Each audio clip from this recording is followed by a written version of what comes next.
Hello everyone, मैं प्रीति गंगवार स्वागत करती हूँ आप सभी का अपने यूट्यूब चैनल साइंस बबल्स पे। आज के इस वीडियो में मैं लेकर आई हूँ क्लास 10th का चैप्टर 2 का पार्ट 5। चैप्टर का नाम है एसिड बेसिस एंड सॉल्ट्स, अम्ल क्षारक एवं लवण। आज के इस वीडियो में हम टॉपिक पढ़ने वाले हैं धातु ऑक्साइड की अम्ल के साथ अभिक्रिया और अधातु ऑक्साइड की क्षारक के साथ अभिक्रिया। तो चलिए शुरू करते हैं हम आज की अपनी वीडियो।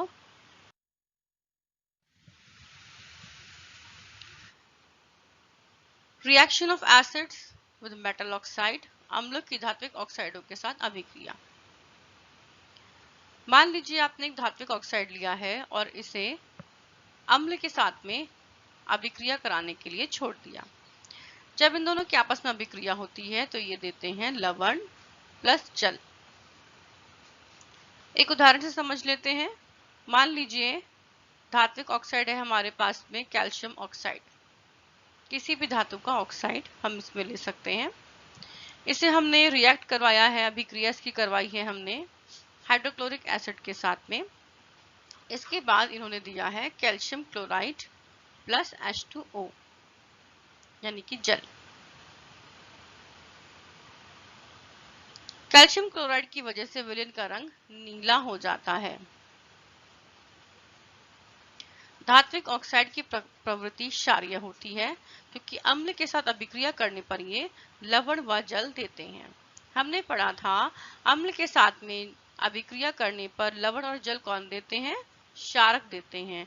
इसीलिए उस बेसिस पे हम ये कह सकते हैं कि धात्विक ऑक्साइडों की प्रकृति क्षारीय होती है। एग्जाम्पल हम ले लेते हैं धात्विक ऑक्साइड के, कॉपर ऑक्साइड, मैग्नीशियम ऑक्साइड, ऐसे ही हम कोई से भी ऑक्साइड धातु के ले सकते हैं। अब पढ़ लेते हैं reaction of bases with non metal oxide, अधात्विक ऑक्साइडों की क्षारकों के साथ अभिक्रिया। समझ लेते हैं। अधात्विक ऑक्साइड को अगर क्षारक के साथ में अभिक्रिया कराते हैं तो ये हमें देते हैं लवण प्लस जल। एग्जाम्पल से समझते हैं। CO2 यह है हमारा अधात्विक ऑक्साइड, इसको हमने एक क्षारक के साथ में अभिक्रिया कराई है। क्षारक है कैल्शियम हाइड्रोक्साइड। अभिक्रिया के बाद इन्होंने दिया है calcium carbonate CaCO3 plus H2O यानी कि जल। ये प्रवृत्ति में अम्लीय होते हैं तथा विद्युत धारा प्रवाहित करते हैं। अम्लीय कैसे होते हैं? हमने पढ़ा था कि क्षारक के साथ में अभिक्रिया करने पर लवण और जल कौन देते हैं? जो अम्ल होते हैं। तो इस प्रकार हम कह सकते हैं अधात्विक ऑक्साइड की प्रकृति अम्लीय होती है। आइए बच्चों बात कर लेते हैं अम्ल की अभिक्रियाएं और क्षारक की अभिक्रियाओं के बारे में।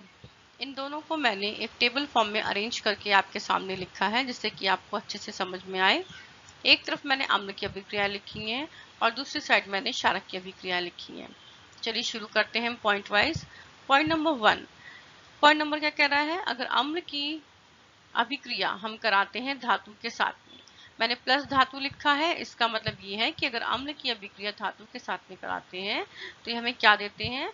लवण प्लस H2 यानी कि लवण के साथ में हाइड्रोजन गैस। यही बराबर में देखिए क्षारक में पहला पॉइंट, अगर क्षारक की अभिक्रिया धातु के साथ कराते हैं तो ये हमें देते हैं लवण प्लस H2 यानी कि हाइड्रोजन गैस। इसका मतलब दोनों में ही ये एक समान रूप से लवण और हाइड्रोजन गैस देते हैं धातु के साथ में। अब है पॉइंट नंबर 2, अगर अम्ल की अभिक्रिया कराते हैं हम धातु कार्बोनेट के साथ तो ये हमें क्या देते हैं? ये हमें देंगे लवण प्लस CO2 यानी कि कार्बन डाइऑक्साइड प्लस H2O यानी कि जल। वही देख लेते हैं क्षारक धातु कार्बोनेट के साथ में क्या देते हैं। अगर क्षारक की अभिक्रिया धातु कार्बोनेट के साथ कराते हैं तो ये हमें कोई अभिक्रिया नहीं देते। पॉइंट नंबर 3 है, अगर अम्ल की अभिक्रिया धातु हाइड्रोजन कार्बोनेट के साथ कराते हैं तो ये हमें लवण प्लस CO2 प्लस H2 देते हैं यानी कि लवण plus carbon dioxide gas plus hydrogen gas देते हैं। वही दूसरी साइड देखिए क्षारक में, अगर क्षारक को धातु हाइड्रोजन कार्बोनेट के साथ में अभिक्रिया कराते हैं तो ये हमें कोई अभिक्रिया नहीं देते। अम्ल में आ जाइए चौथा पॉइंट। अगर अम्ल की रिएक्शन अभिक्रिया हम कराते हैं धातु ऑक्साइड के साथ तो ये हमें देते हैं लवण प्लस जल। अगर क्षारक की अभिक्रिया अधातु ऑक्साइड के साथ कराते हैं तो ये हमें देते हैं लवण प्लस जल। इधर आ जाइए अम्ल की तरफ। लास्ट पॉइंट है हमारा, पांचवा पॉइंट है। अगर अम्ल की अभिक्रिया किसी क्षार के साथ कराते हैं तो ये लवण प्लस जल देते हैं।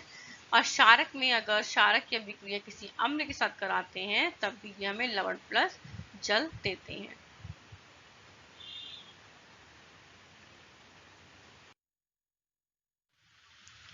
आज के इस वीडियो में था इतना ही। इसके आगे के टॉपिक लेके आऊंगी मैं अपने नेक्स्ट वीडियो में।